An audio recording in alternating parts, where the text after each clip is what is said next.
attorney at law. I am from the Caribbean island of Dominica. Many of you may have known of this country. It is in the West Indies, 3.5 hours from the US. Now, today I'll be very short because time is running against us and you'll see me second time again. So I will not take too much of your time. But just to talk about global mobility and the trends it takes now, before when you talk about citizenship by investment program, when it started, they all started as an investment. Persons wanted certain returns on their investment, and they started that concept. I think if anyone here have been following citizenship by investment program, they would know that the cradle for citizenship by investment is the Caribbean. That's where it started, and it expanded, and you see the trend. It moves to Europe, it moved to the US, now it is in Asia, and even some countries in the Middle East are offering to some extent. Persons now use it not only for investment, but persons use it now for global mobility. That is what is really trending it right now. And you will see countries after, say, Dominica and St. Kitts started the program, other countries came. And other countries, it has been perfected over the years. Not only is investment in terms of you investing in a hotel resorts, but then you have some countries offering in terms of bonds, some countries offer in terms of security, some countries offer it in terms of having a fixed deposit in a bank account.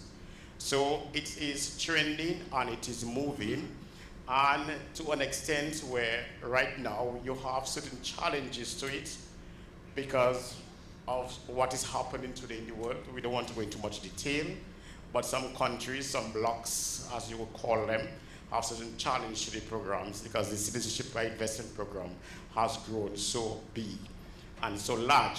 Now, what you have to consider when choosing your program, you also have to find what is happening there, whether the program is alive, whether it's well, whether it's okay.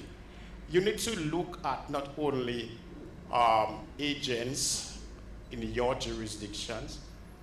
As clients and as agents, you need to know whether the persons that you are dealing with are authorized agents by the government that is advancing the program.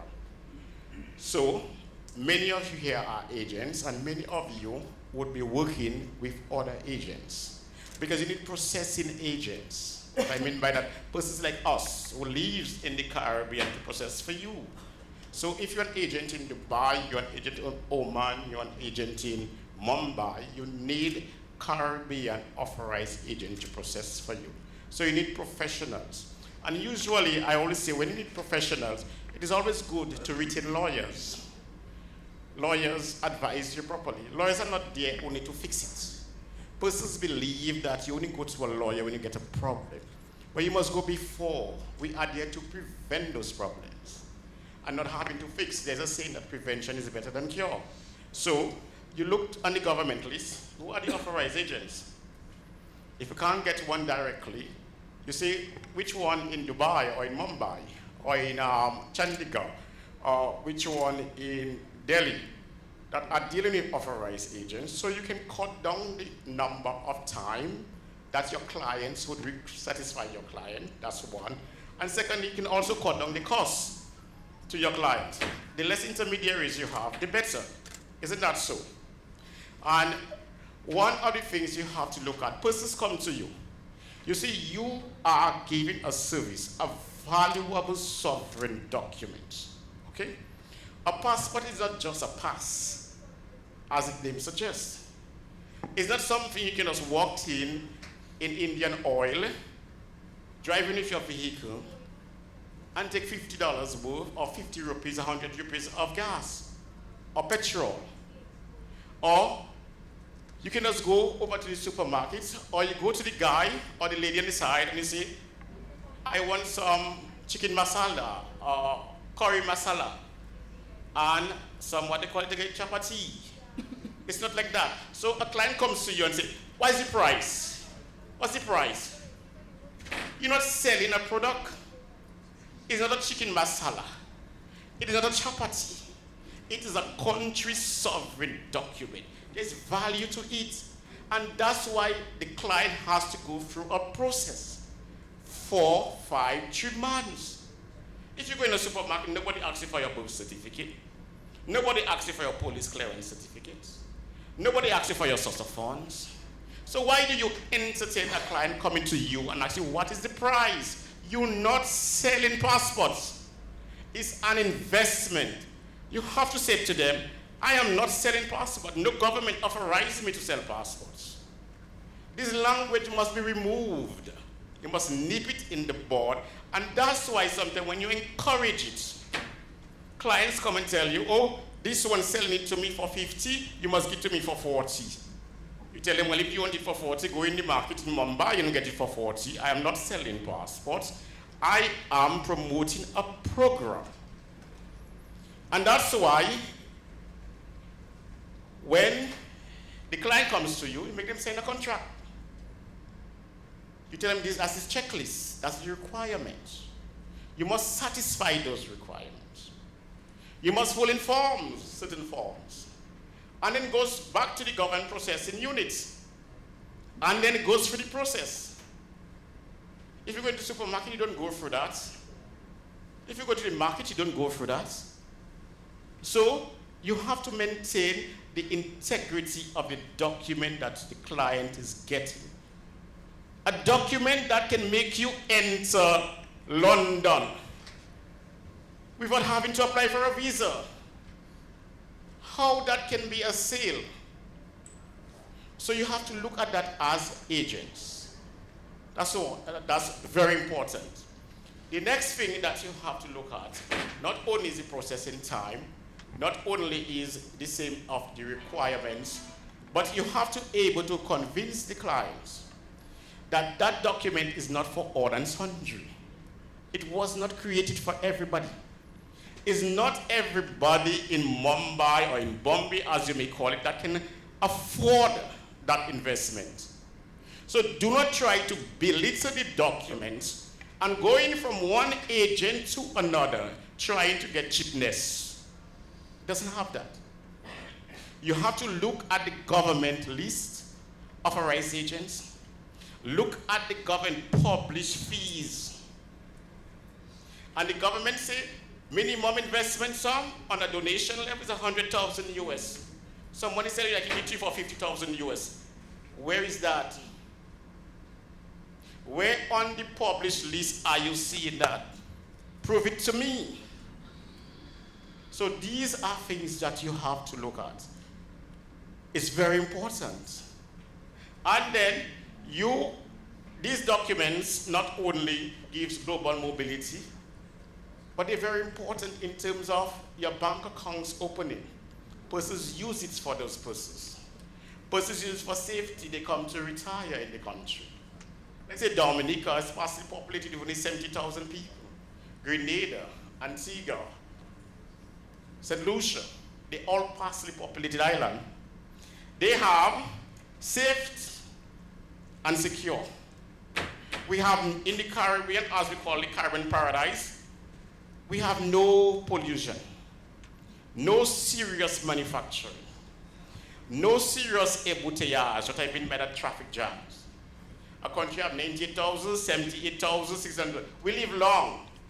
We bathe in our rivers, and we drink water from our rivers. We bathe in our sea. You understand? So there's value in the Caribbean program. And not only is there value, is the longevity of those programs, and I will talk about it when I'm in the next forum. Dominica has had this program, more than some of you that are here, 40 years. Since 1993, 3 decades. A country is providing that program to certain people and has never been challenged. So when persons get this document, it is not just a wishy-washy. Dominica is not an infant. It's a well-structured, reputable travel document that you can go to China without a visa.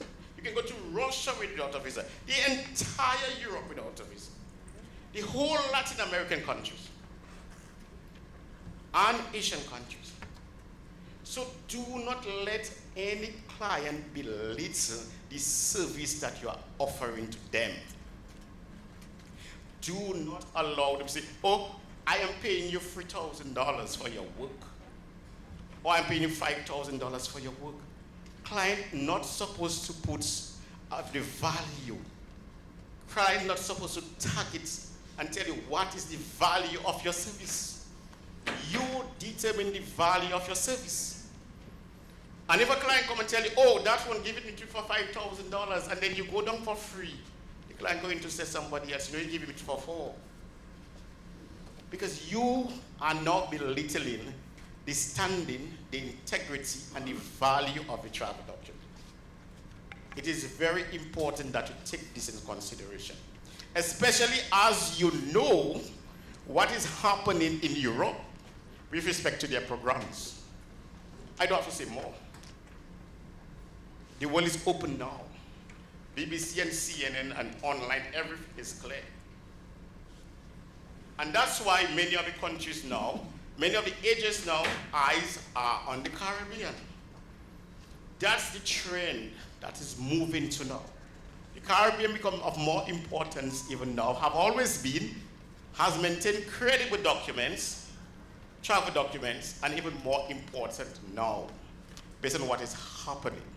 So, you look for the correct professionals, you look for the authorized agents, those who you know the program, can process it for you, and do not shortchange the program. You must not use the word sell. No country sells passports. There is an investment. And your client participates in the investment and they get valuable returns. Okay? So I won't bore you any further because you'll hear me again. Our booth is in CO1. Any one of you interested in talking to me further about the Caribbean program, you can see me. I must say, I thank IREX for arranging this program.